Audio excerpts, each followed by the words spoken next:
გარემოს დაცვისა და სოფლის მეურნეობის მინისტრი დავით სონღულაშვილი სამუშაო ვიზიტით ბაქოში იმყოფებოდა. აზერბაიჯანის დედაქალაქში გაიხსნა საერთაშორისო აგროგამოფენა, სადაც ქვეყნის ეროვნული პავილიონი ყურადღების ცენტრში მოექცა.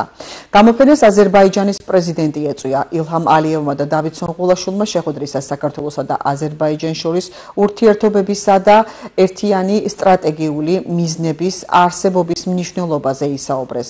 გამოფენა ორ ქვეყანას შორის ურთიერთობებს კიდევ უფრო ამყარებს და სავაჭრო ეკონომიკური პოტენციალის გამოყენების შესაძლებლობებს ზრდის. დავით სონღულაშვილი ბაქოში ვიზიტისას სიტყვით გამოვიდა საერთაშორისო კონფერენციაზეც, რომელშიც არაერთი ქვეყნის მაღალი რანგის წარმომადგენელი მონაწილეობდა.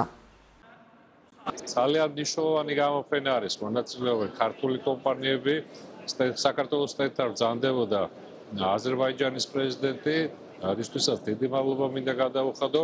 ეს კიდევ ერთხელ ხაზს უსვავს აზერბაიჯანის და საქართველოს მეგობრობას, კიდევ ერთხელ ხაზს უსვავს აზერბაიჯანის და საქართველოს სტრატეგიულ პარტნიორობას.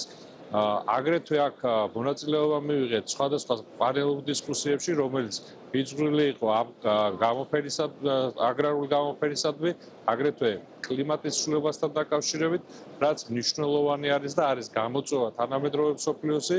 მონაწილეობდნენ სხვადასხვა ქვეყნის წარმომადგენლები, სადაც კიდევ ერთხელ აღინიშნა თუ რამდენად მნიშვნელოვანი იყო COP29, რომელიც ოთახლისი ჩატარდა აზერბაიჯანში და რა მიღწევები იქნა და რა შეთანხმებები იქნა მიღებული COP29-თან დაკავშირებით. დაიწყო კასპიან აგრო 2025 ქალაქ ბაქოში. ეს არის ტრადიციული ყოველწლიური გამოფენა, სადაც ღებულობს სხვადასხვა ქვეყნის კომპანიები. მოხარულები ვართ, რომ დღეს მასპინძლობთ აზერბაიჯანში საქართველოს სოფლის მეურნეობის მინისტრს ბატონ დავით სონღულაშვილს. მისი ვიზიტის ფარგლებში გაიმართა ორმხრივი შეხვედრები კოლეგებთან. ასევე ვიზიტის ფარგლებში ჩვენ მქონდა საშუალება დაგვეთვალიერებია პავილიონი, მოგვენახულა კომპანიების წარმომადგენლები, ასევე გავეცანით ადგილზე ქართულ პროდუქციას.